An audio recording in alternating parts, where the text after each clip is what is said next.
빛바랜 사진 한 장은 우리를 추억 여행으로 인도합니다. 사진 한 장이 우리에게 추억 여행을 선물하는 것이죠. 어떻게 우리를 추억 여행으로 인도할까요? 사진은 단순히 한 장면의 그림만을 우리에게 보여주지 않습니다. 그때의 상황, 그때의 환경으로 우리를 데려갑니다. 그리고 그때 느꼈던 감정, 그때 함께했던 사람들과 대화를 나누게 하죠.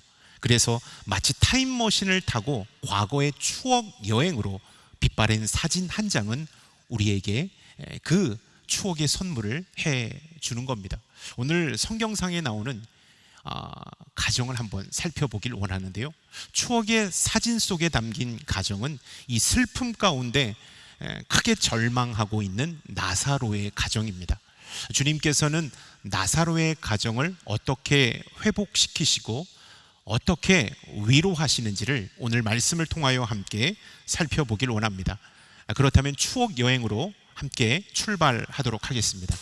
1절과 2절의 말씀 우리 함께 읽어보도록 하겠습니다. 나사로라고 하는 사람이 병이 들었는데 그는 마리아와 그의 자매 마르다의 마을 베다니에 살고 있었습니다. 이 마리아는 예수께 향유를 붓고 자기 머리털로 예수의 발을 닦아드린 여인인데 그 오빠 나사로가 병이 든 것입니다.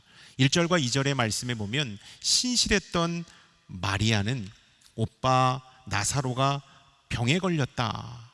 근데 이 후반부의 말씀에 보면 병에 걸려 시름시름 앓다가 죽게 되었다. 그래서 나사로의 가정은 큰 슬픔 가운데 잠겨 있었다라고 성경은 우리에게 말씀해 주고 있습니다. 우리가 이 말씀 속에서 눈여겨보고 싶은 것은요, 마리아의 가정, 이 나사로의 가정은 신실한 믿음의 가정이었다라는 사실입니다. 하나님과 친밀했고 하나님 앞에 헌신했던 가정이 슬픔 가운데 쌓여 있게 되었다라는 사실입니다. 단적인 예가요, 2절의 말씀에 보면 예수님께 향유를 붓고 자기 머리털로 예수의 발을 닦아드린 여인이 마리아였다라고 말씀하고 있습니다. 3년 동안 예수님과 함께 동거동락하며 예수님의 말씀을 받았던 제자들은요, 예수님이 왜 예루살렘에 입성하시는지조차도 알지 못했습니다. 예수님께서 십자가를 지시기 위하여 예루살렘에 입성하였는데도 그들은 깨닫지 못했던 것이죠. 근데 이 마리아는 예수님께서 예루살렘에 입성하신 이유를 분명히 알았습니다. 예수님께 향유를 붓고 머리털로 발을 닦아드린 것은 단순한 세족식이 아니라 메시아 되심을 찬양하며 우리를 위하여 십자가를 지시는 그 주님께 감사의 예배를 올리고 있는 예식이 바로 향유를 주님께 올려드리는 것입니다. 그만큼 마리아는, 그만큼 나사로의 가정은 하나님 앞에 신실했던 가정입니다. 또 말씀에 보면 11절의 말씀, 우리가 읽지는 않았지만 이 말씀 중에 이렇게 나옵니다. 우리 친구 나사로는 잠이 들었다. 예수님께서 나사로를 향하여 친구라고 말씀하고 있습니다. 그만큼 주님과 친밀했던 가정이 나사로의 가정이다라는 것입니다. 주님께 헌신했고 주님과 그 누구보다도 친밀했던 나사로의 가정에도 슬픔이 드리워졌다라는 사실을 성경은 우리에게 가르쳐 주고 있습니다. 여러분, 예수님을 믿으면 질병도 없고, 예수님을 믿으면 경제적인 어려움도 없고, 가정에 위기도 없어야 정상 아닙니까? 그런데 성경은 동일하게 하나님 앞에 친밀했던 가정에도 슬픔이 드리워진다라는 사실을 우리에게 가르쳐 주고 있습니다. 아마 속으로 마음이 어려운 성도님이 계실 거예요. 왜 그러면 예수 믿지? 나는 잘 살고 복 받기 위해서 예수 믿으려고 하는데 똑같이 믿지 않는 사람들과 동일하게 고통도 당하고 슬픔도 당한다면 내가 과연 예수를 왜 믿을까라고 마음이 어려우신 분들도 계실 겁니다. 여러분, 슬픔과 고통을 당하는 것은 동일합니다. 우리 모두는 죄된 세상에 살고 있기 때문입니다. 그러나 그리스도인과 세상 사람들이 슬픔과 고통은 동일하게 맞이하지만 그 결과는 하늘과 땅 차이가 난다라는 사실을 우리가 기억했으면 좋겠습니다. 여러분, 세상 사람들은 슬픔과 고통이 오면 그냥 당합니다. 이것이 팔자고 이것이 나의 운명이겠거니 생각하며 그냥 삶의 고통을, 삶의 슬픔을 당합니다. 그리고 시간이 약이겠지, 세월이 흘러가면 이 슬픔도 지나가겠지 하고 마냥 그 슬픔을 기다립니다. 여러분, 그 슬픔은 우리를 더 깊은 절망의 자리로, 더 깊은 우울의 자리로 이끌어 가는데도 말이죠. 그래서 슬픔 안에 가둔 인생을 살게 된다라는 것입니다. 그러나 예수 그리스도를 믿는 인생은 어떤 것인가? 여러분, 슬픔이 찾아오고 인생에 내가 감당할 수 없는 폭풍과 같은 큰 어려움이 찾아올 때 믿는 그리스도인들은 주님께 이 모든 것들을 올려드린다라는 사실입니다. 주님께 나의 슬픔도, 내가 당하고 있는 고통도 올려드리는 것입니다. 그리할 때 주님은 이 나사로의 가정에 직접 찾아오셔서 슬픔의 늪에서 친히 건져 올려주시고 새로운 생명을 불어넣어 주셔서 죽었던 나사로가 살아나는 놀라운 기적을 베풀어 주신다라는 것입니다. 여러분, 주님께 그 슬픔을 올려드릴 때 주님은 그 슬픔을 제거하실 뿐만 아니라 그에게 그 슬픔 넘어 감추어져 있는 엄청난 축복의 선물로 허락해 주신다라는 사실을 우리가 기억했으면 좋겠습니다. 여러분, 슬픔 가운데, 오빠가 죽어서 슬픔과 절망 가운데 있는 마리아에게 주님은 찾아오셨습니다. 그리고 35절에 보니까 눈물을 흘리셨다라고 말씀하고 있습니다. 그리고 43절, 44절의 말씀을 우리 한번 자막을 통하여 읽어보도록 하겠습니다. 예수께서 이렇게 말씀하시고 큰 소리로 외치셨습니다. 나사로야, 나오너라. 죽었던 나사로가 나왔습니다. 그의 손발은 배에 감겨 있었고 얼굴은 천으로 쌓여 있었습니다. 예수께서 그들에게 말씀하셨습니다. 그를 풀어주어라. 다닐 수 있게 하라. 죽음 안에 갇혀있던 나사로를 향하여 주님은 나사로야, 나오너라 라고 선포해 주셨다라는 것입니다.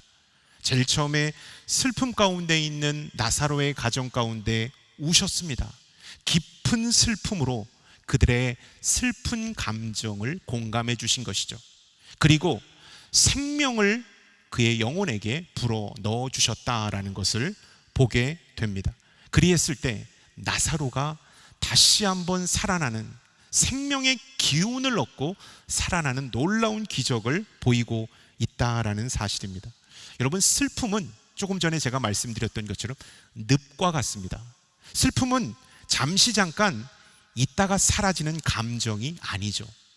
큰 슬픔, 내가 주체할 수 없는 슬픔은 늪과 같아서 한번 그 슬픔에 사로잡히게 되면 점점 더 깊이 슬픔의 골짜기로 들어가는 것을 보게 됩니다. 우울감으로, 무력감으로, 나중에는 허무주의로, 나중에는 극단적인 선택을 하기에 이르기까지 이 슬픔은 우리를 점점 더 깊은 곳으로 이끌어 간다라는 사실입니다. 근데 주님은요, 오셔서 그 슬픔을 함께 눈물로 공감하셨고 그 슬픔 늪에서 건져 올려 주셨습니다. 나사로야, 나오너라. 생명의 기운으로 깊이 들어가고 있는 나사로를 끄집어내어 주셨다. 생명으로 다시 한번 이끌어 주셨다라는 사실을 우리가 기억했으면 좋겠습니다. 주님께 슬픔을 올려 맡겼을 때 주님은 끄집어내신다, 끌어올려 주신다라는 사실을 우리가 이 말씀 속에서 기억해야 합니다. 그렇기 때문에 가정에 큰 슬픔이 닥쳤을 때, 내가 감당할 수 있는 큰 어려움이 닥쳤을 때, 그때가 바로 인생의 중대한 갈림길이 된다라는 것입니다. 이때 어디를 바라보고 누구를 의지하느냐에 따라 나는 나락으로 떨어질 수도 있고 다시 한번 창공으로 비상할 수도 있다라는 사실. 여러분, 우리가 이때 이 나사로의 가정을 통하여 다시 한번 깨달을 수 있는 것은 이 슬픔 앞에 주님께 이 모든 것들을 내어 맡겨야 된다라는 사실을 우리가 이 말씀 속에서 기억했으면 좋겠습니다. 여러분의 가정에 온 슬픔은 지금 어떤 것입니까? 여러분 그 슬픔을 어떻게 맞이하고 있습니까? 온 마음으로 부딪히고 있습니까? 내 정신으로, 몸으로 부딪히고 있습니까? 그것으로 인하여 여러분 지쳐 있을 것입니다. 그것으로 인하여 여러분들은 감당할 수 없을 만큼 큰 절망 가운데 쌓여 있을 것입니다. 주님은 마태복음 11장 28절의 말씀을 통하여 이렇게 다시 한번 우리에게 말씀하고 있습니다. 수고하고 무거운 짐을 진 모든 사람은 다 내게로 오라. 내가 너희를 쉬게 할 것이다. 주님께 이 슬픔을 내어 맡기라고 말씀하고 있습니다. 주님은 나사로의 가정을 어떻게 회복하셨는지 저는 두 가지를 여러분에게 말씀드리길 원합니다. 4절의 말씀을 한번 읽어보도록 하겠습니다. 예수께서는 이 말을 듣고 말씀하셨습니다. 이 병은 죽을 병이 아니다. 이것은 하나님의 영광을 위한 것이요 이 일을 통해 하나님의 아들이 영광을 받게 될 것이다. 주님은 슬픔 가운데 있는 나사로의 가정에 하나님의 영광을 선포했습니다. 하나님의 영광을 선포할 때 슬픔은 사라지게 된다라는 사실을 우리가 이 말씀 속에서 볼 수 있었으면 좋겠습니다. 그렇다면 하나님 영광 아래 있다라는 것은 무엇인가? 하나님이 이 순간 나와 함께 계시다. 예수 그리스도가 이 슬픈 현장에 나와 함께 계시다라는 믿음, 또한 주님은 이 슬픔, 내가 지금 당한 이 슬픔이 절망으로, 실패로 이끌지 않는다라는 사실을 우리가 믿는 것입니다. 내가 지금 당한 이 슬픔은 나를 죽음으로 이끌지 않는다. 나를 실패로 이끌지 않는다. 나는 이 슬픔을 통하여 하나님의 영광을 볼 것이다. 예수 그리스도를 만나게 될 것이다. 그리고 그분께서 나를 이 슬픔으로부터 구원해 주실 것이다 라는 믿음이 영광 아래 있다라는 사실입니다. 우리가 슬픔을 당했습니다. 우리가 말할 수 없는 큰 어려움을 당했습니다. 이때 우리가 분명하게 기억해야 할 것은 지금 이 순간에도 나를 구원하신 주님은 나와 함께 계시다. 주님은 이 슬픔으로 나를 실패하게 하지 않는다. 주님은 이 슬픔으로 나를 죽게 하지 않는다라는 이 확신, 이 믿음이 하나님의 영광 아래 있다라는 사실입니다. 여러분, 우리가 이러한 확신을 가질 때 우리는 가장 바닥에 떨어져 있을지라도, 극심한 슬픔 가운데 있을지라도 다시 한번 회복될 수 있다라는 사실을 우리가 기억할 수 있기를 축원합니다. 많은 사람들이요, 슬픔을 당할 때, 큰 고난을 만났을 때 이러한 마음을 갖죠. 이제 나 끝났구나. 이제 나 죽었구나. 이제 회복될 가능성은 없구나. 나는 여기서 이렇게 무너지는구나 라고 여길 때가 많습니다. 그래서 더 깊은 절망으로, 더 깊은 낙심으로 빠질 때가 있다라는 사실입니다. 그렇지만 하나님의 영광은 너는 여기서 끝이 아니다. 너는 이 자리에서 실패하지 않을 거다. 왜냐하면 내가 너와 함께 하거든. 내가 너를 지켜줄 거거든. 내가 너를 이 절망의 늪에서 구원해 낼 거거든. 이 믿음과 확신을 가질 때 우리는 하나님의 영광 아래 거하게 된다라는 사실입니다. 마리아에게 주님은 이 사실을 명확하게 알려주신 것입니다. 하나님의 영광을 선포했다. 마리아야, 이 죽음은 끝이 아니다. 이 죽음은 너의 가정을 절망으로 이끄는 것이 아니다. 너의 가정을 무너뜨리지 않는다. 그러니 이 슬픔 가운데 빠져있지 마라 라고 말씀하고 있습니다. 지금 큰 슬픔 가운데, 고통 가운데 있는 성도님이 계시다면 주님은 오늘 이 밤 여러분에게 찾아오셔서 이 슬픔이 너를 절망으로 이끌지 않게 할 것이다. 너를 고통으로 이끌지 않게 할 것이다. 너를 실패로 이끌지 않게 할 것이다 라고 말씀해 주십니다. 제가 몇 번 저의 간증을 말씀드렸는데요, 2017년 저의 왼쪽 눈에 갑작스러운 실명이 찾아왔습니다. 지금도 역시 저는 여러분을 오른쪽의 눈으로만 보고 있습니다. 조금 점차 나빠졌다면 마음의 준비도 했을 텐데 어느 날 갑자기 느닷없이, 그날도 주일날이었습니다.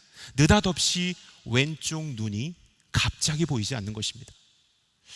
여러분, 제가 감당할 수 없는 엄청난 슬픔이 찾아왔어요. 그 슬픔은 저 혼자만의 슬픔이 아니라 우리 가족 모두에게 그 슬픔이 번지기 시작했어요. 책을 읽는 것도, 운전을 하는 것도, 사람을 만나는 것도, 상담을 하는 것도, 공부하는 것도, 여러 가지 일상생활에 어려움이 찾아왔고 절망이 찾아왔습니다. 가장 드는 생각, 내가 목회를 못할 수도 있겠구나, 내가 더 이상 이제는 목회를 못할 수도 있겠구나라는 절망이 저를 사로잡기 시작했습니다. 여러분, 제가 이 슬픔 가운데 잠겨 있을 때 두 가지 놀라운 사건은요, 점점점 절망으로, 무기력으로 저를 이끌더라고요. 아무것도 하기 싫은 거예요. 정말로 아무것도 하기 싫은 거예요. 삶의 의욕이 떨어졌습니다. 그러다 보니까 사람들과의 관계가 멀어지기 시작했습니다. 그리고요, 하나님 앞에 원망의 기도가 나오더라. 아니요, 기도가 아니라 푸념이었습니다. 탄식이었습니다. 하나님, 제가 하나님 일하고 있지 않았습니까? 하나님의 뜻대로 나아가고 있지 않았습니까? 근데 저에게 왜 이런 시련을 허락해 주십니까? 저 어쩌면 목회 못할 수도 있습니다 라는 이 푸념이 나오기 시작했어요. 그러면서 하나님과의 거리도 점점 더 멀어지고 있었습니다. 이때 하나님께서 꿈을 주셨는데요, 제가 연약함이 건네는 책 속에도 그것을 표현했지만 하나님께서, 정환아, 내가 이러려고 너에게 선물을 준 게 아니다. 제가 마음속으로 너무 클릭이 안 돼서, 하나님, 제가 선물이라고 들었는데 선물입니까? 선물이 맞다라는 확신을 저에게 주셨어요. 선물이라고 말씀해 주셨습니다. 제가 그것을 듣는 순간, 그럼 됐습니다. 하나님, 됐어, 오케이. 선물이면 됐습니다. 이제부터 더 열심히 살겠습니다. 이제부터 더 적극적으로 하나님 일을 하겠습니다. 더 성도들을 챙기겠습니다. 더 열심히 성경 앞으로 나아가겠습니다. 더 하나님 앞에 바른 모습으로 서 있는 목회자가 되겠습니다. 이것이 선물이라면 저는 축복받은 인생임에 틀림이 없습니다 라는 이 확신이 저한테 들기 시작했어요. 그래서 영적으로 더 부유하기 시작했습니다. 그래서 예전보다, 2017년 예전보다 훨씬 더 의욕적인 삶을 살고 있습니다. 행복하냐라고 여러분이 물어보신다면 행복합니다. 물론 불편한 것도 있습니다. 여러분, 한쪽 눈으로 생활한다는 것은요, 입체감과 원근감이 떨어집니다. 그리고 이쪽에서 성도님이 오시면 제가 잘 모릅니다.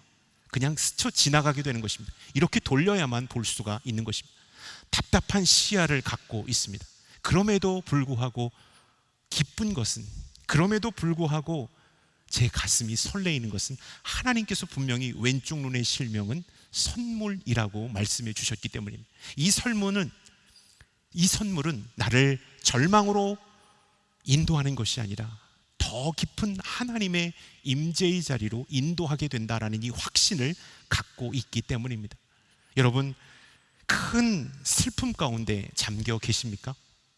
내가 어찌 감당할 수 없는 여러분 상황 가운데 계십니까?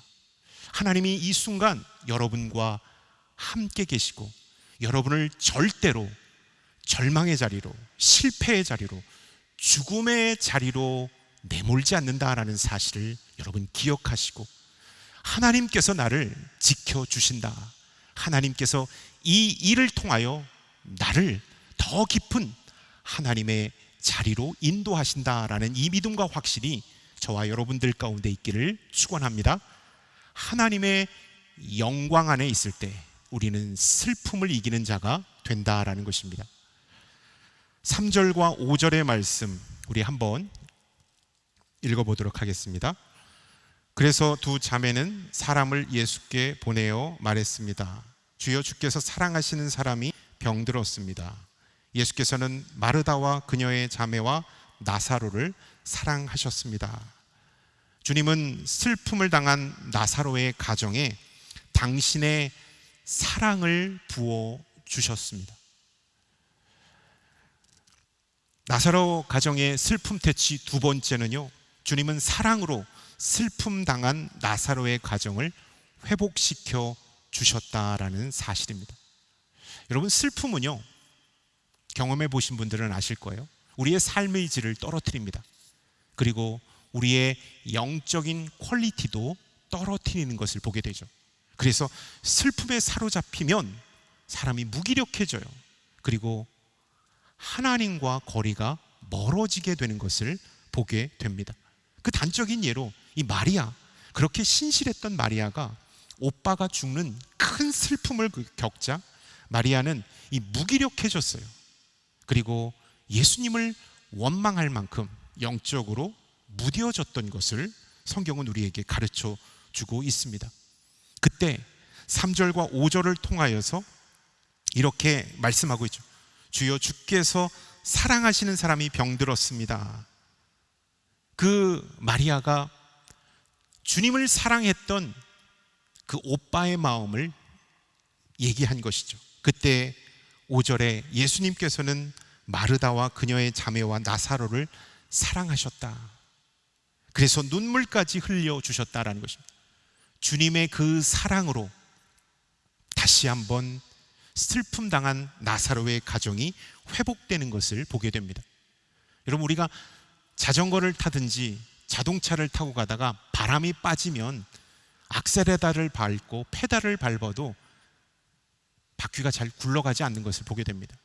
그때 바람을 주입하면 다시 한번 속도 있게 굴러가는 것을 보게 되죠. 마찬가지인 것 같아요.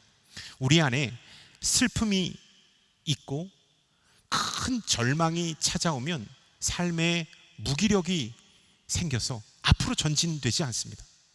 무언가를 해보고 싶은 마음이 없어요. 그때 사랑의 공기가 우리 안에 주입될 때 우리는 다시 한번 생기를 찾게 되는 것입니다.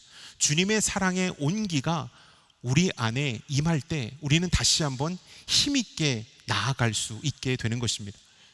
여러분, 하버드 대학교 심리학과 교수진들이요, 아주 특이한 실험을 했습니다. 어떤 실험인가 하니 사랑의 그 면역력의 힘이 얼마나 강한가를 실험했습니다. 두 부류의 영화, 똑같은 학생들에게 두 종류의 영화를 보여주었습니다. 한 영화는 기록 영화로 난민 수용소에 성직자가 찾아가서 사랑으로 그들을 간호하고 돌보고 기도해주는 그러한 기록 영화를 학생들에게 보게 했습니다. 그리고 나서 감기 바이러스의 저항력을 측정했습니다. 그리고 나서 일주일 뒤에 또 다른 기록 영화를 보게 했는데요, 이 나치가 유태인들을 무참하게 학살하는 그러한 기록 영화를 보게 했습니다. 그리고 나서 이 바이러스의 저항력을 측정했습니다. 근데 놀라운 것은요, 처음 아주 사랑이 가득한 기록 영화를 본 학생들의 이 감기에 대한 저항력의 바이러스가 훨씬 더 높았다라는 것입니다. 사랑은 면역력도 강화시켜 준다라는 것을 단적으로 보여주는 실험이라고 할 수 있습니다. 어디 몸뿐이겠습니까? 마음도, 정신도, 우리의 영혼도 사랑이 주입되면 고쳐지는 겁니다. 회복되는 것입니다. 왜 그럴까요? 사랑의 본체이신 하나님이 당신의 형상으로, 사랑으로 우리를 지으셨기 때문입니다. 우리를 만드셨기 때문입니다. 그래서 우리가 고장나고 상처 있고 큰 시름과 슬픔 가운데 잠겨 있을 때 사랑의 힘이 들어갈 때, 그것도 주님의 사랑의 힘이 우리 안에 들어올 때 우리는 다시 한번 회복될 수 있는 것입니다. 그 슬픔에서 다시 한번 나음을 입을 수 있다라는 것입니다. 저는 이렇게 생각합니다. 평지풍파가 우리 안에 닥칠지라도 주님의 사랑이 우리 안에 충만하면 우리는 그 평지풍파를 이기는 자가 된다라는 것입니다. 사망의 엄청난 바람이 불었습니다. 사망, 죽음의 엄청난 바람이 불었습니다. 그런데요, 십자가 사랑을 우리가 덧입으니까 그 죽음조차도 우리는 이기는 자들이 되었다라는 것입니다. 그 십자가의 사랑이 죽음을 이기게 했다라는 것입니다. 그렇기 때문에 주님의 사랑을 우리가 덧입을 때, 주님의 그 큰 사랑을 우리가 덧입을 때 우리는 그 어떠한 슬픔, 그 어떠한 상처, 그 어떠한 인생의 고난으로부터도 다시 한번 헤어나올 수 있는 자들이 된다라는 사실을 나사로의 가정을 통하여 우리는 느낄 수가 있는 것입니다. 제가 온누리교회에서 사역을 참 많이 했습니다. 아마 다른 목사님들도 사역을 많이 하셨을 텐데요, 제가 섬겼던 사역 중에 참 감동이 되는 사역도 많았습니다. 그리고 정말로 의미 있는 사역도 참 많았습니다. 근데 잊혀지지 않는 사역, 모든 것이 다 감동이었고 하나님의 은혜였지만 잊혀지지 않는 사역이 소아암병동에 가서 우리 아이들, 암으로 고통당하고 있는 아이들을 위로하고 그들에게 복음을 전하고 예배를 인도하는 것뿐만 아니라 그 부모님들을 위로하고 그 부모님들을 축복하고 블레싱하는 사역을 감당했던 일입니다. 참 마음이 아팠습니다. 갈 때마다 저희가 기도하고 갔는데 너무 마음이 아픈 광경을 보기 때문에 그렇습니다. 어린아이들, 좋은 곳만 보고 꽃길만 걷고 정말로 해맑아야 할 어린아이들이 닌게를 꽂고 항암 주사를 맞고 머리가 다 빠진 그 상태에서 큰 두려움 속에 있는 그 아이들을 볼 때면 너무나도 눈물이 났습니다. 그리고 우리가 어떻게 과연 잘할 수 있을 것인가라는 두려움이 앞섰던 것도 사실입니다. 우리가 풍선도 불고 레크레이션도 인도하고 아이들에게 선물도 주고 예수님에 대해서 재밌게 설교도 하고 그런 일들을 저희가 섬겼는데, 그러다 보니까 부모님들을 블레싱하고자 하는 마음들이 모아졌습니다. 아이들뿐만 아니라 이 일로 인하여 하루하루가 고통 가운데 있는 부모님들을 위로하고 그들에게 그리스도의 사랑을 전했으면 좋겠습니다라는 이런 마음들이 모아졌어요. 그래서 아이들에게 이번에는 포커스가 있는 것이 아니라 부모님들을 블레싱하는 시간을 가졌습니다. 예배 때 그분들을 축복하고 격려했습니다. 그리고 나서 손을 잡아 드렸습니다. 함께 많이 울었습니다. 그리고 아빠하고 또 다른 남편 영상을 찍어서, 사전에 영상을 찍어서 그것을 예배 시간에 틀어드렸습니다. 어느 한 남편이 여보, 당신을 만나서 너무나도 행복했습니다. 그리고 우리에게 주신 그 축복의 선물이 우리에게 큰 가장 값진 것인데 우리 아이가 아파하고 있는 모습을 보니까 너무나도 힘듭니다. 그러나 견뎌준 당신이 있기에 저도 힘을 내겠습니다. 당신이 있어서 저는 이 순간이 외롭지 않습니다. 우리 하나님께서 주신 선물, 우리 자녀들을 열심히 치료하면서 건강해질 그날을 위해서 열심히 뜁시다. 제가 미안합니다. 그리고 너무나도 감사합니다. 라는 이 눈물의 영상편지가 그 예배 가운데 있는 모든 사람들을 다 울렸습니다. 가슴을 뜨겁게 하는 그 감동을 주었습니다.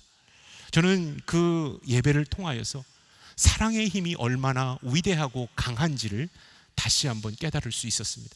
그 예배에 참석했던 분들은 그 순간만큼은 슬픔과 고통으로부터 자유함을 맛보는 큰 축복을 얻었을 거라고 확신합니다. 여러분, 주님의 사랑이 우리 안에 들어올 때, 그 주님의 십자가의 사랑이 우리 안에 들어올 때 우리는 내가 갖고 있는 슬픔으로부터 자유함을 얻을 수 있습니다. 구원을 받을 수 있다라는 것입니다. 이 나사로의 가정에 닥친 슬픔에 주님은 하나님의 영광을 선포하셨습니다. 그리고 예수 그리스도의 그 사랑을 전해 주었습니다.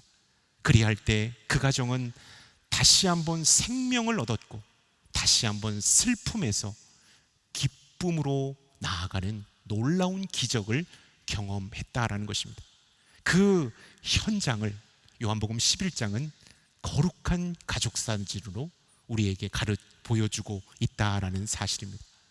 여러분, 하나님의 영광을 경험하십시오. 우리를 위해 십자가를 지신 그 사랑이 지금도 여전히 여러분을 강력하게 비치고 있다라는 사실을 기억하십시오.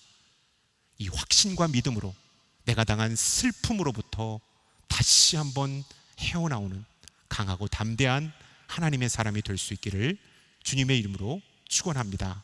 아멘. 기도하겠습니다. 하나님, 슬픔 가운데 잠겨 있었지만 하나님의 영광으로, 주님의 사랑으로 그들을 그 슬픔의 자리에서 구원해 주신 주님, 우리가 당하는 슬픔 가운데도 하나님의 영광을 선포하여 주시고 주님의 사랑을 비춰 주시옵소서. 예수 그리스도의 이름으로 기도드렸사옵나이다. 아멘.